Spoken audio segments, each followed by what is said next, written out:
Assalamualaikum warahmatullahi wabarakatuh. Alhamdulillah wassalatu wassalamu ala Rasulillah. Rabbi shrah li sadri wa yassir li amri wahlul 'uqdatam min lisani yafqahu qawli. Rabbana zidna ilma warzuqna fahma. Amma ba'du. Teman-teman sekalian, melanjutkan kembali perjalanan belajar kita dalam topik membuat sendiri sistem operasi di arsitektur x86.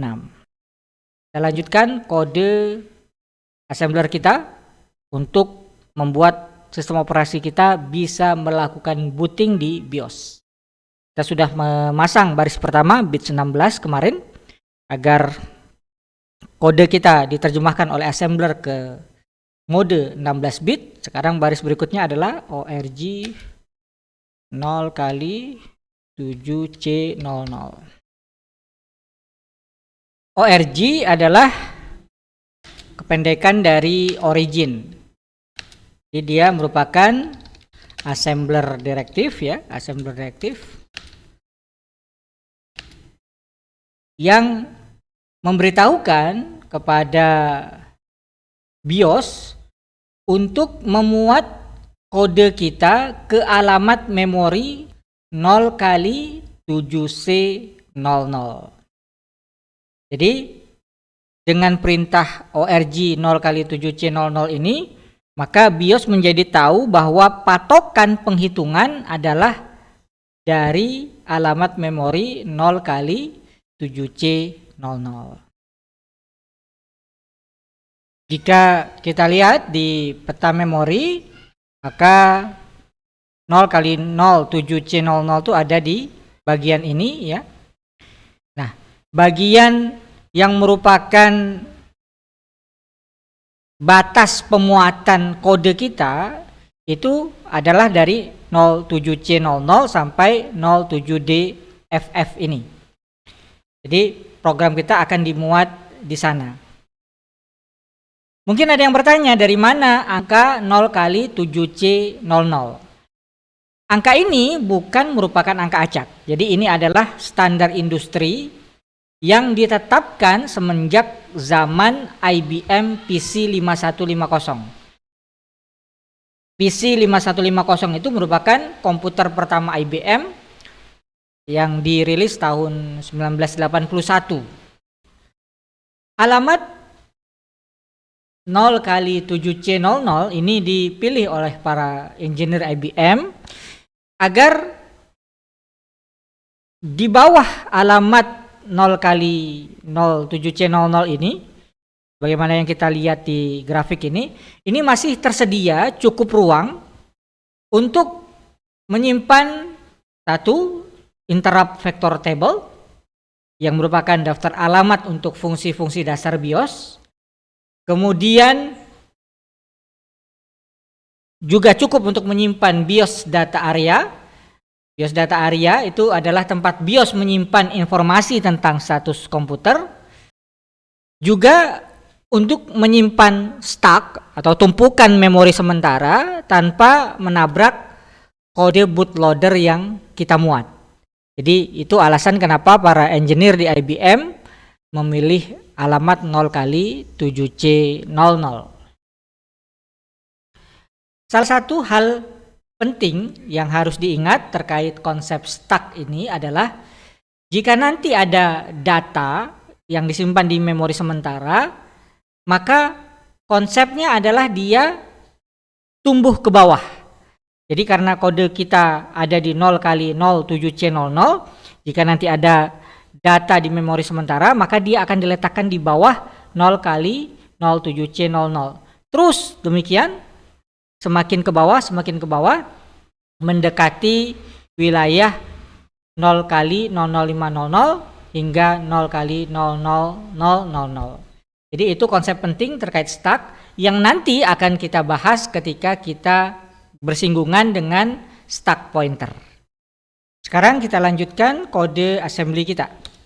Baris berikutnya adalah start.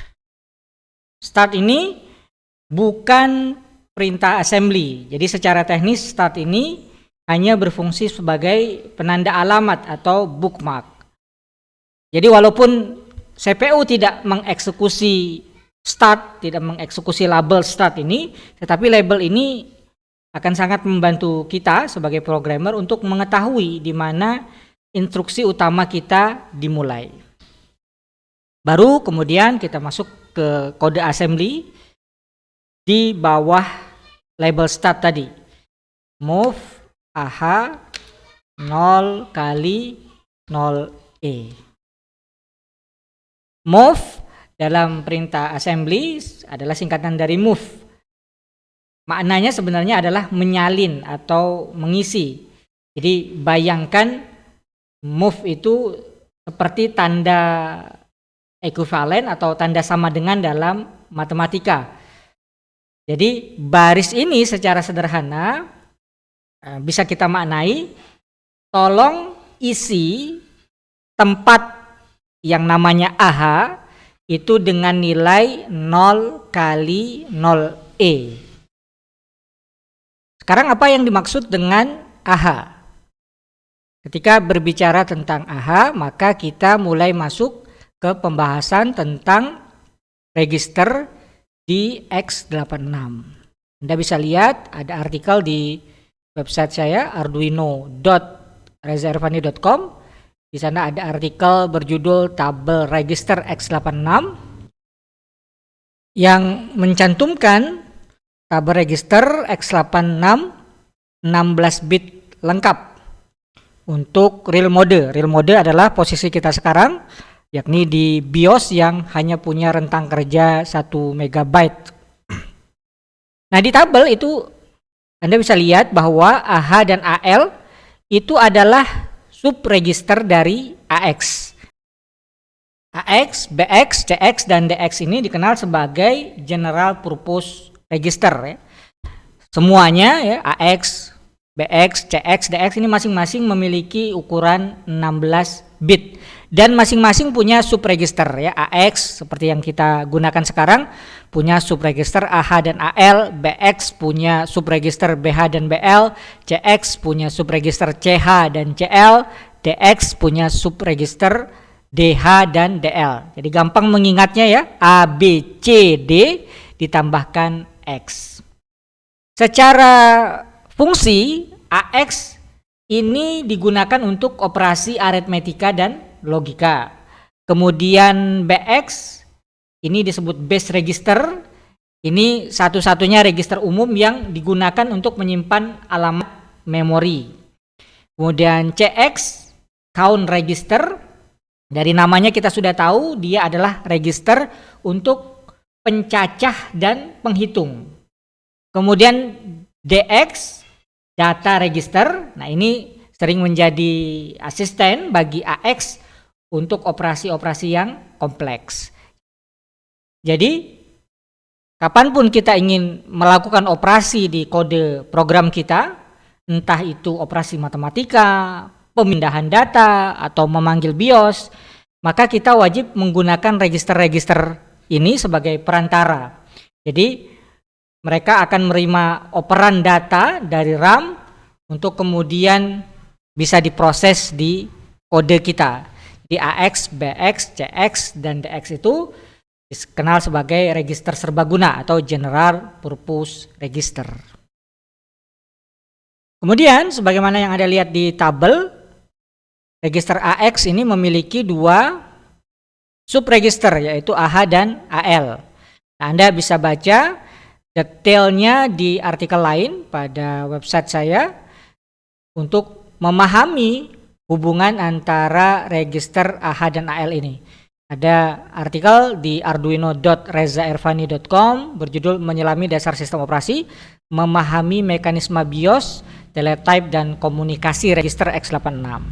Nah, di sini Anda lihat ada penjelasan bahwa register AH service number ini berfungsi sebagai penentu layanan.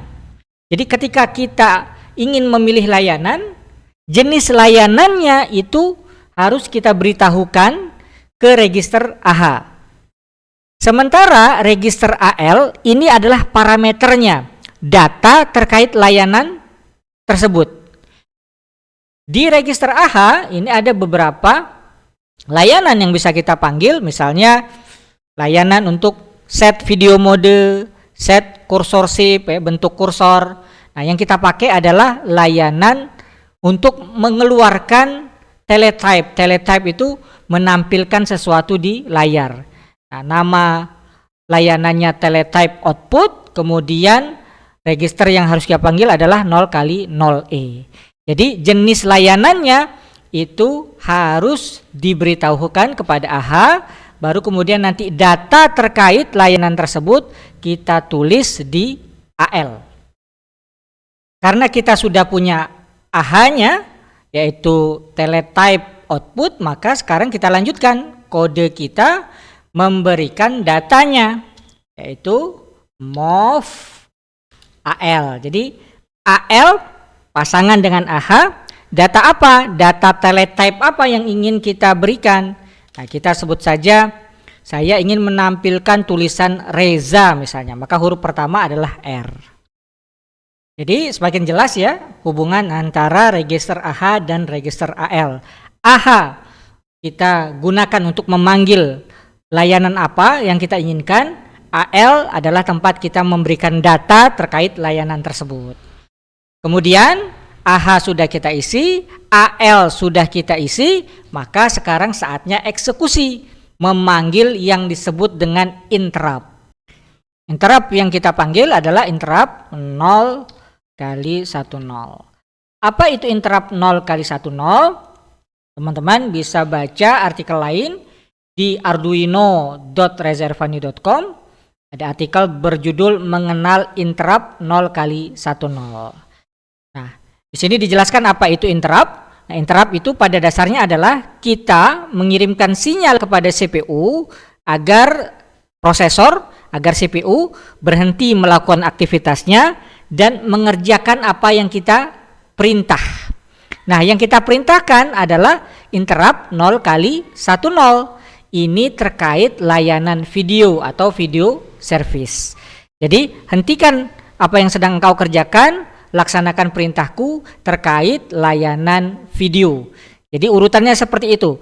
Setelah jenis layanannya kita beritahukan kepada AHA, data terkait layanan kita isi di AL, kemudian eksekusi dengan interrupt 0 kali 10, karena 0 kali 0E yang tadi kita isi di AHA, teletype output, itu mestilah dieksekusi dengan interrupt 0 kali 10. Ada layanan lain seperti set video mode 0 kali 00 yang juga harus dieksekusi setelah AHA dan AL-nya diisi dengan interrupt 0 kali 10. Set cursor position ya, mengeset posisi kursor itu 0 kali 02. Setelah AHA dan AL diisi, maka juga dieksekusi dengan interrupt 0 kali 10. Jadi urutannya AHA, AL, interrupt. Nah, setelah kita punya huruf R, tentu kita ingin membuat huruf kedua. Maka kita berikan data lagi untuk AL, yaitu huruf kedua E. AHA tidak perlu kita beritahukan lagi karena masih merupakan layanan yang sama. AL sudah kita isi data, baru kita eksekusi lagi dengan interrupt 0 kali 10. Huruf ketiga Z, isi lagi AL dengan Z.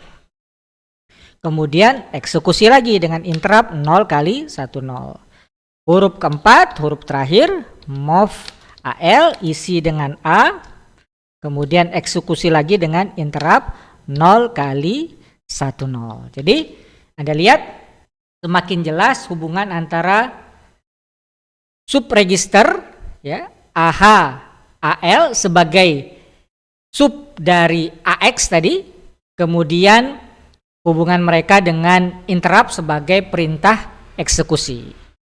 Baris berikutnya yang kita buat di kode kita adalah jump ya, JMP $. Apa maksudnya? Jump ini sesuai namanya adalah melompat ya. Nah, melompat ke posisi yang sama. Maksudnya apa?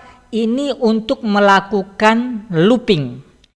Kalau kita tidak lakukan looping setelah R, E, Z, A, maka program akan langsung selesai, langsung crash, langsung reboot. Maka kita perintahkan untuk melakukan looping ke alamat yang sama, alamat saat ini juga. Nah, ini menciptakan perulangan yang tak terhingga, infinite loop, mengunci CPU di satu titik sehingga program kita tidak crash, tidak reboot. Kemudian sampai kita ke beberapa baris terakhir yang merupakan jantung dari program kita. Apa yang kita ketik saat ini adalah program yang ingin kita tempatkan dalam boot sektor. Selalu diingat, boot sektor ini wilayahnya adalah sebesar 512 byte. Nah, kita harus memberitahukan kepada program kita agar kode yang kita buat ini benar-benar ada di boot sektor. Maka kita perlu menghitung terlebih dahulu berapa byte yang sudah kita gunakan. Mari kita hitung. Yang pertama, move AH 0 kali 0E. Ini 2 byte. Kita berikan komentar. Ini 2 byte. Kemudian ini juga 2 byte. Oke, kemudian ini 2 byte. 2, ini 2 byte, ini 2 byte, kemudian ini 2 byte, ini juga 2 byte, ini juga 2 byte. Oke. Kemudian yang terakhir jam juga 2 byte. Nah, kita hitung berarti totalnya ada berapa? 1, 2, 3, 4, 5, 6, 7, 8, 9, 10. Berarti kita sudah menggunakan total sebesar 20 byte. Ini kita catat dulu bahwa kita sudah menggunakan 20 byte.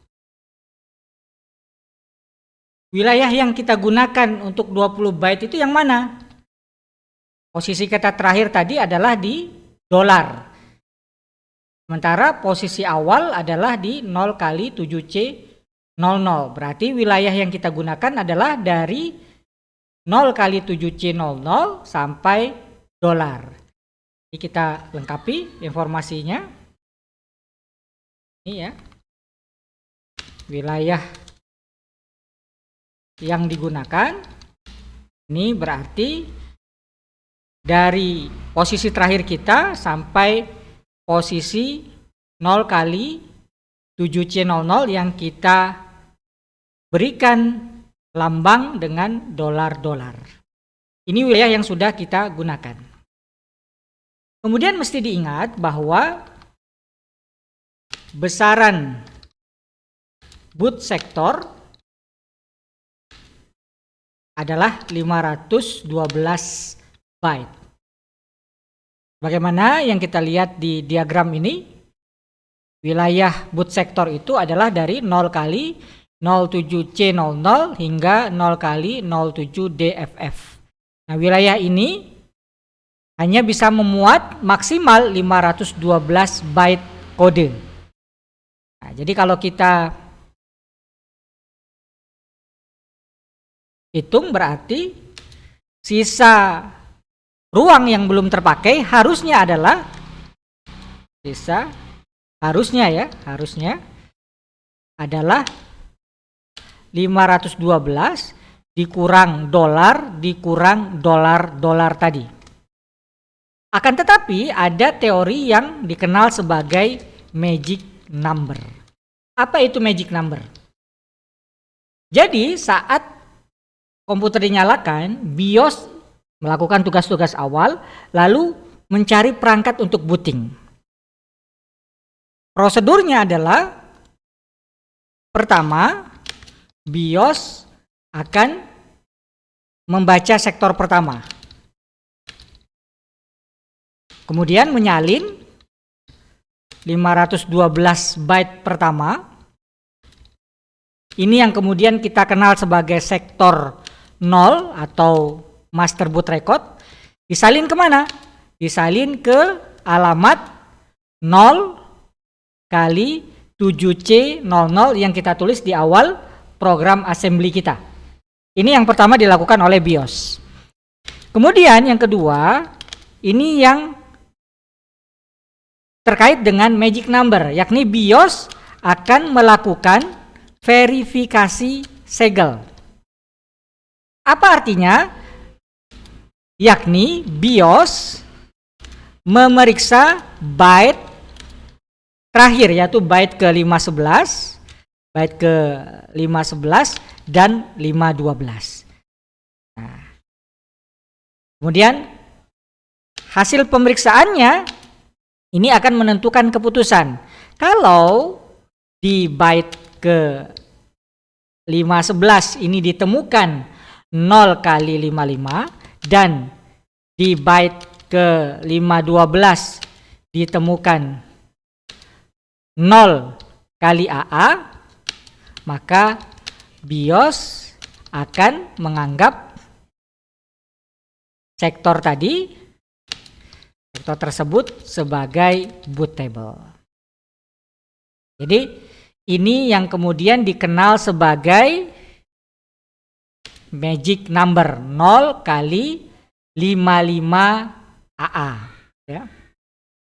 Jadi kita dapat informasi baru, yakni byte ke 511 dan byte ke 512 ini sudah digunakan. Berarti sisanya bukan lagi 512 dikurang dolar dikurang dolar, melainkan menjadi 510.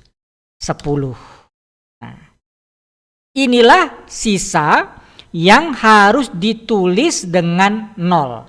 Jadi dari dolar sampai 510 itu harus ditulis dengan 0. Maka kita tambahkan kode assembly untuk melakukan hal tersebut. Kita gunakan assembler directive times untuk memerintahkan assembler melakukan perintah sebanyak yang kita inginkan. Sebanyak berapa kali? Sebanyak wilayah yang tersisa, yakni 510 dikurang dolar tadi. Jadi sisa byte ini akan menerima perintah yang sama dari kita. Apa perintahnya? Yakni tetapkan byte atau define byte 0. Jadi tulis dari dolar, posisi kita terakhir nih. Nah, setelahnya tulis 0, setelahnya tulis 0, setelahnya tulis 0 sampai ke 510. Jadi ditulis 0 semua bagian yang tidak digunakan. Nah, baru kemudian baris terakhir, karena byte 511 itu sudah digunakan, kemudian byte ke 512 juga digunakan, maka 2 byte terakhir ini juga harus kita definisikan. Karena 2 byte berarti bukan define byte, tapi define word, DW. Didefinisikan dengan apa? Dengan 0 kali 55 dan 0 kali AA. Jangan lupa kita menggunakan arsitektur x86. Arsitektur x86 menggunakan format little endian. Artinya byte rendah, low byte ini disimpan lebih dulu. Jadi kita tulis yang 512-nya baru 511-nya. Jadi DW 0 kali AA 55. Selesai program kita dari awal hingga terakhir. Sekarang kita simpan untuk kemudian kita compile. Sekarang masuk kita ke tahap terakhir, yaitu mengcompile file ASM kita menjadi binary. Kemudian kita verifikasi ukuran filenya harus tepat 512 byte. Kemudian baru kita jalankan di emulator QEMU. Oke, kita lihat dulu ls. Kita punya file boot.asm. Sekarang kita compile dengan NASM f binary, kita jadikan binary. Boot.asm ini menjadi boot.bin. Tidak ada pesan kesalahan yang muncul, aman berarti. Kemudian kita periksa apakah ukurannya tepat 512 byte bin. Nah, Anda lihat ukurannya tepat 512 byte. Nah, sekarang kita jalankan di QEMU. QEMU sistem x86 karena ini buat arsitektur 86 64 boot.bin. Bismillahirrahmanirrahim. Nah, Anda lihat program yang kita buat berhasil melakukan booting dari hard disk dan memunculkan tulisan Reza yang tadi kita buat di assembler. Dengan demikian kita sudah berhasil membuat program booting untuk cikal bakal sistem operasi kita. Belum ada kernel karena kita memang belum sampai di sana. Kita baru sampai pintu masuk yakni BIOS. Masih banyak yang harus kita pelajari. Banyak register-register yang belum kita sentuh yang insya Allah akan kita bahas dalam video-video berikutnya. Tetap ikuti channel kami untuk materi-materi lanjutan. Subscribe agar tidak tertinggal video-video berikutnya. Kita cukupkan untuk kali ini. Semoga bermanfaat. Terima kasih. Wassalamualaikum warahmatullahi wabarakatuh.